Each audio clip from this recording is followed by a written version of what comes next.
안녕하세요. 오늘은 파산 절차에서 자칫 형식적으로 보일 수 있는 단계, 바로 파산 관제인 면담에 대해 보내주신 자료들을 좀 깊이 들여다볼까 합니다. 이게 그냥 신청서만 봐서는 모르는 이야기들이 이 면담에서 많이 나온다고 하더라고요. 네, 맞아요. 서류 뒤에 숨어 있는 진짜 사정을 파악하는데 이 면담이 결정적일 때가 꽤 있습니다. 홍연필 변호사님 경험을 바탕으로 한 자료를 보니까 이게 단순 확인이 아니라 정말 중요한 조사 과정이 될 수 있겠더라고요. 어떤 숨겨진 사실들이 드러나는지 한번 파헤쳐보죠. 네, 세무자가 그냥 무심코 던진 말 한마디가 때로는 사건 전체를 뒤집는 단서가 되기도 하거든요. 그게 참 흥미로운 지점이죠. 와, 정말 그렇겠네요. 첫사례부터가 벌써 좀 그런데요.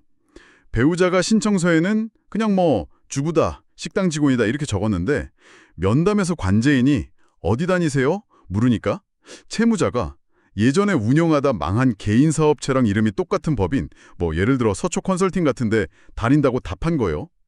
여기서 뭔가 좀 이상하죠? 그렇죠. 딱 거기서 이제 뭔가 감이 오는 거죠, 관제인 입장에서는. 네, 그래서 파고들었더니 결국은 채무자 본인이 파산 경력 때문에 대표는 못하고 친구 이름을 내세우고 배우자는 그냥 서류상 직원으로만 올려놓고 실제로는 채무자 본인이 한 10년 넘게 운영하면서 월급처럼 매달 100에서 300만 원씩 생활비를 가져간 그런 위장 사업이었던 거죠. 야, 면담에서 그냥 직업 질문 하나 던졌을 뿐인데 이런 게 드러난다는 게 참. 이 사례가 진짜 서류의 한계를 보여주는 대표적인 경우라고 할 수 있어요. 서류만 보면 완벽하거든요.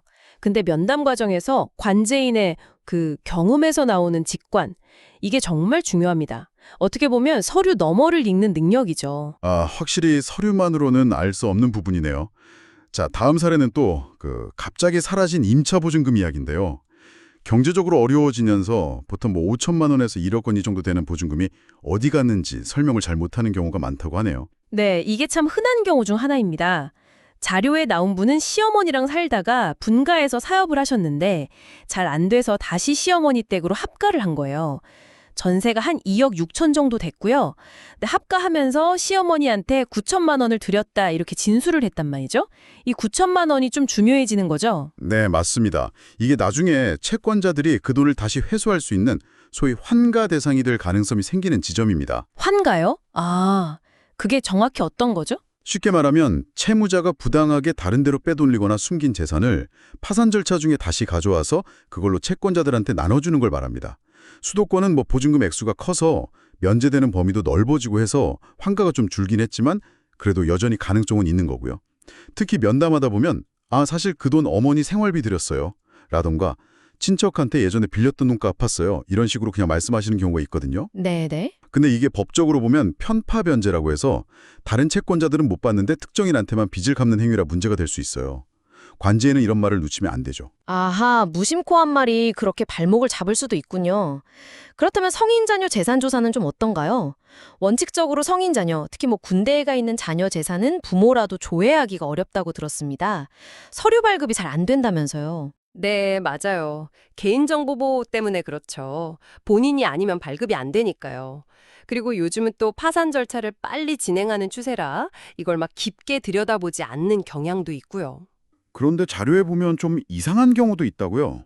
예를 들어 이혼해서 자녀랑 거의 안 보고 산다고 했는데 어떻게 된 건지 그 자녀 서류를 딱 제출하는 경우가 있다면서요. 네, 그런 경우가 간혹 있습니다. 관제인 입장에서는 당연히 아니 어떻게 이 소리를 구했지? 하고 의심할 수밖에 없죠. 아직 예전에는 채무자가 공무원한테 압력을 넣어서 서류를 발급받는 그런 일도 있었다고는 하는데 요즘은 거의 불가능하고요. 그럼에도 불구하고 그런 서류가 나온다는 건 뭔가 좀 의심스러운 정황이 될 수 있겠네요. 그렇죠. 현재 파산 절차는 이제 신속한 면책을 통해서 빨리 경제활동에 복귀시키는 데 중점을 두거든요. 그래서 서류도 간소화되는 거고요. 근데 이게 참 역설적인 게 서류가 줄어들수록 오히려 대면 면담의 중요성은 더 커지는 겁니다. 그렇군요. 네. 서류에 없는 정보, 말투나 표정 같은 비언어적인 신호, 대화의 전체적인 맥락, 이런 걸 통해서 진실을 파악해야 하니까요. 그래서 아까 말씀드린 관제인의 그 직관력, 상상력, 그리고 경험, 이런 것들이 더 중요해지는 거죠. 네. 오늘 자료들을 쭉 보니까요. 이 파산관제인 면담이라는 게 정말 그냥 형식적인 절차가 아니구나 싶습니다. 서류만으로는 절대 못 찾아낼 숨겨진 재산이나 사실관계를 밝혀내는 어쩌면 가장 중요한 과정일 수도 있겠네요. 맞습니다. 관제인의 경험과 그 날카로운 시선이 핵심적인 역할을 하는 거죠. 결국 이게 파산 제도가 추구하는 두 가지 목표, 그러니까 한편으로는 채무자를 빨리 구제해주고 다른 한편으로는 제도를 악용하는 걸 막고 채권자를 보호하는 것, 그 사이에서 균형을 잡는 과정이라고 볼 수 있겠네요. 정확합니다. 효율성도 물론 중요하지만 숨겨진 진실을 밝히려는 노력 없이는 이 제도가 공정하게 운영되기 어렵다는 걸 보여주는 거죠. 그렇다면 마지막으로 이런 질문을 좀 던져보고 싶네요. 시스템은 점점 더 빠르고 간편하게 가려고 하는데 이런 베테랑 관제인들의 경험에서 나오는 직관이나 상상력 같은 건 과연 어떻게 계속 유지되고 또 새로운 관제인들에게 잘 전달될 수 있을까요? 효율성과 심층 조사, 이 사이의 적절한 지점을 찾는 게 앞으로 계속 고민해야 할 숙제가 아닌가 싶습니다.